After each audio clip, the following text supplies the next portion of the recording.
আজকে আমি বানিয়ে দেখাবো মৌলা মাছের পকোড়া। তা অনেক রকমের জিনিসের পকোড়া খেয়েছেন, তো আজকে আমি বানিয়ে দেখাবো মৌলা মাছের পকোড়া।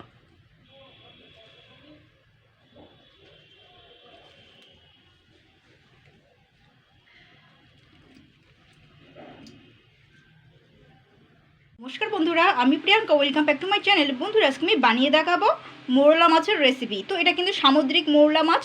তো এই মাছগুলো কিন্তু খেতে কিন্তু অসম্ভব সুন্দর। তো এই মৌরলা মাছের কিন্তু আমি একটু নতুন ধরনের রেসিপি নিয়ে এসেছি। তো মৌরলা মাছের পাকোড়া বানিয়ে দেখাবো। তো অনেক রকম মাছের পকোড়া খেয়েছেন, বা চিংড়ি পাকোড়া বা মাংসের পকোড়া খেয়েছেন। তো আজকে আমি মোরলা মাছের পাকোড়া তৈরি করে দেখাবো। তো মোরলা মাছগুলো সবার প্রথমে কিন্তু আমি ভালো করে আঁশ ছাড়িয়ে আমি কিন্তু ভালো করে ধুয়ে নিয়েছি। আর দেখুন এই মাছের এই মাথাগুলো আমি কেটে বাদ দিয়ে দেবো। মাছের মাথায় নোংরা থাকে,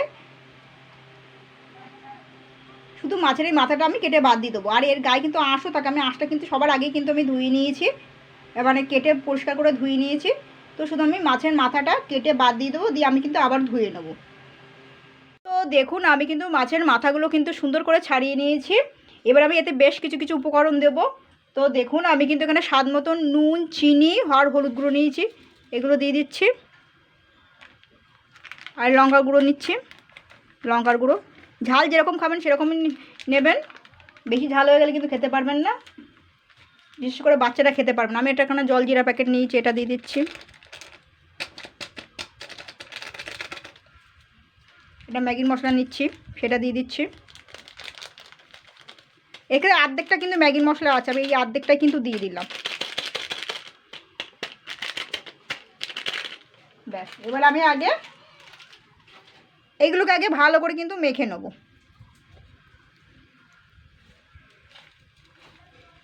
এগুলোকে ভালো করে কিন্তু মেখে নেব।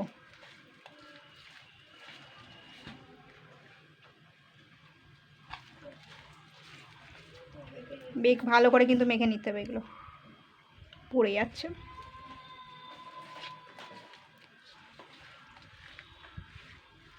তো মাখানো হয়ে গেছে। এবার আমি এতে কিন্তু বেসন গুঁড়ো আর ময়দা দেবো। তো এবার আমি কিন্তু দেখুন এখানে বেসন গুঁড়ো দিচ্ছি, আর এখানে ময়দা দিচ্ছি। ময়দাটা একটু কম করে দেওয়ার চেষ্টা করবে, বেশি হয়ে গেলে কিন্তু ভ্যাদ ভ্যাদিয়ে গেলে কিন্তু ভালো লাগবে না খেতে। তো এবার আমি কিন্তু ভালো করে কিন্তু মেখে নেবো।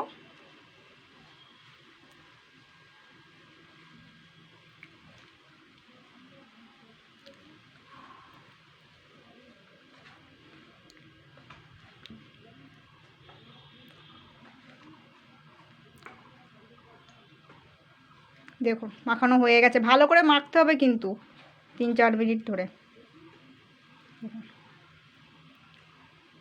পারলে একটুখানি চালের গুঁড়ো মিশিয়ে নিতে পারেন। তো দেখুন আমি কিন্তু কড়াইতে কিন্তু তেল দিয়ে দিচ্ছি, সাদা তেলেই ভাজবেন। তো তেলটা কিন্তু গরম হয়ে গেছে। এবার আমি এক এক করে ছাড়বো, কিন্তু একসঙ্গে ছাড়বো না, কিন্তু একসঙ্গে ছাড়লে কিন্তু গায়ে গায়ে কিন্তু লেগে যাবে, সেই জন্য আমি এক এক করে ছাড়বো।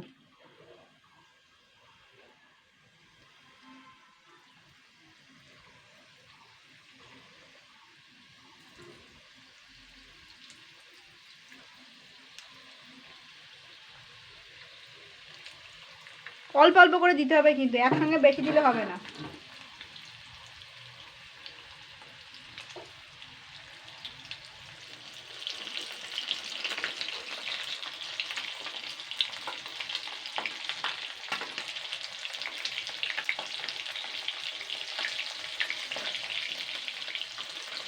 তো এবার আমি কিন্তু এগুলোকে উল্টে পাল্টে দেবো সুন্দর করে। দেখুন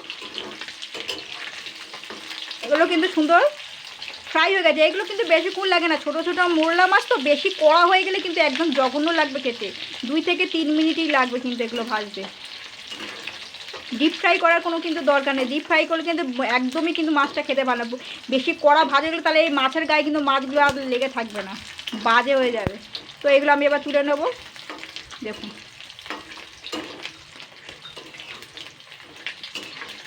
নাড়াচাড়া করে নিচ্ছি আর কি, এদিক ওদিক করে। ব্যাস, এবার আমি তুলে নেব।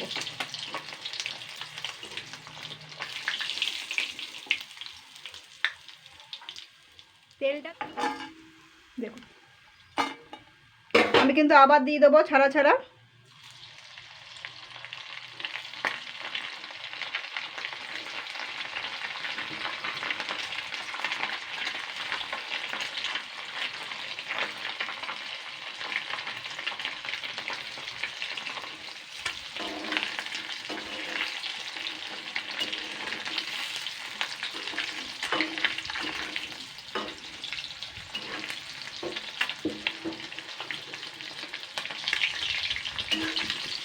তো আমি কিন্তু এইভাবেই করে নেবো সমস্ত মাছগুলো, একটা একটা করে কিন্তু দিতে হবে, নাহলে কিন্তু একসঙ্গে দিলে কিন্তু গায়ে গায়ে লেগে যাবে। কিন্তু দেখুন ছাড়া ছাড়া হয়েছে কিন্তু সবগুলো।